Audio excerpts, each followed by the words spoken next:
el que peca y reza empata. Muchos de nosotros hemos escuchado esa falaz expresión con la que muchas almas se justifican en su mediocridad y tibieza espiritual. Yo rezo y peco, y así empato. Es decir, de alguna manera, el hecho de tener alguna práctica de piedad, el hecho de tener alguna devoción, el hecho de rezar alguna oración, de portar algún signo religioso, sería para mí una especie de permiso para poder tener a la vez una vida licenciosa, vivir en estado de pecado continuo, caer una y otra vez en los mismos pecados, porque como estoy rezando, entonces si peco también, finalmente estoy empatando. No soy del todo malo, no soy del todo bueno. ¿Qué soy entonces? Un tibio a nivel espiritual.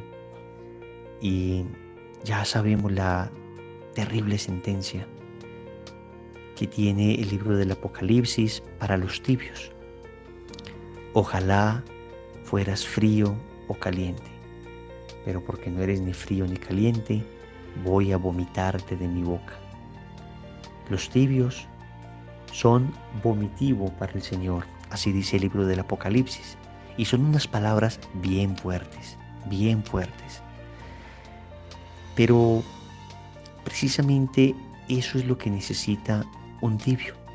Expresiones fuertes, palabras que lo sacudan, palabras que remuevan desde la raíz esa mediocridad espiritual y ese autoengaño en el que vive.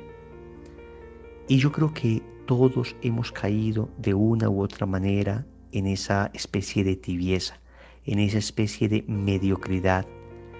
Todos de una u otra manera nos hemos dejado engañar por esa frase.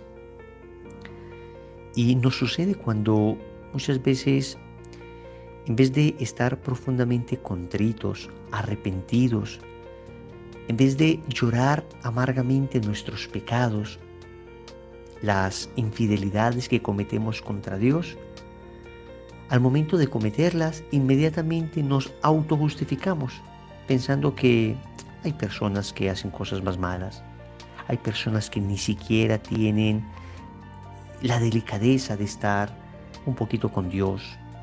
Yo por lo menos oro un poco, yo por lo menos tengo a Dios presente siempre, yo por lo menos tengo esta o aquella práctica de piedad, cargo este o aquel signo religioso, y entonces pensamos que siempre hay personas más malas que yo.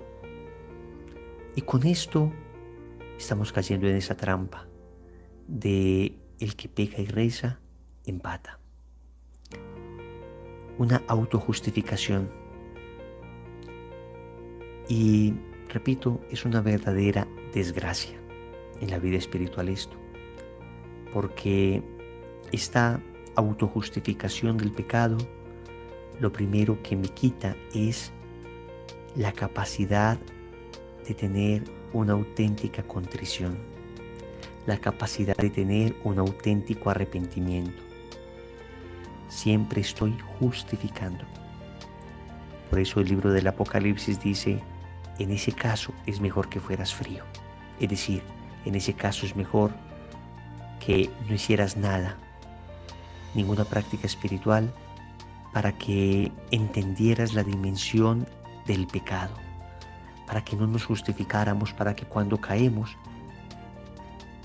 nos demos cuenta que en realidad somos frágiles, pecadores, y nos arrepintamos en vez de estar justificándonos con esas frases peligrosas que afectan gravemente nuestra relación con Dios. El que peca y reza no empata. El que peca y reza es un mediocre, es un tibio a nivel espiritual. Y el Señor dice, voy a vomitarte de mi boca. Un poco fuerte la reflexión de hoy, pero muchos la necesitamos. Incluso muchos que llevamos años en la vida espiritual y tal vez llevamos años luchando y manteniéndonos en pie sin pecados graves o mortales, podemos caer en la justificación de pequeños pecados, de pecados veniales, en la justificación de pecadillos que tal vez para el mundo sean cuestiones suntuarias, secundarias, ridículas, pero que se supone que el hecho de estar años en la vida espiritual ya deberían haberme dado la fuerza suficiente para superarlos. Y sin embargo, como estamos en grupos de oración, movimientos, tenemos actividades apostólicas, podemos correr el riesgo de darnos ciertas licencias. El problema es que aún un agujero pequeñísimo en un barco puede terminar significando, en medio de su navegación, una terrible tragedia. Y asimismo, aún un pequeño pecado, si no se le presta atención a ese agujero, por venial que sea, si se justifica pensando que no estoy cayendo en graves pecados, pensando que hago alguna práctica espiritual, pensando que estoy de alguna manera evitando acciones más graves, ese pequeño pecado, si no presto atención y lo justifico, puede significar el naufragio de una vida espiritual. Que el Señor nos conceda la gracia de tener conciencia de que el que peca y reza no empata, sino que el que peca y reza necesita más conversión, urgente conversión, radical y absoluta conversión. Amén. Gloria al Padre y al Hijo y al Espíritu Santo, como era en el principio, ahora y siempre, por los siglos de los siglos. Amén. En el nombre del Padre, y del Hijo, y del Espíritu Santo. Amén.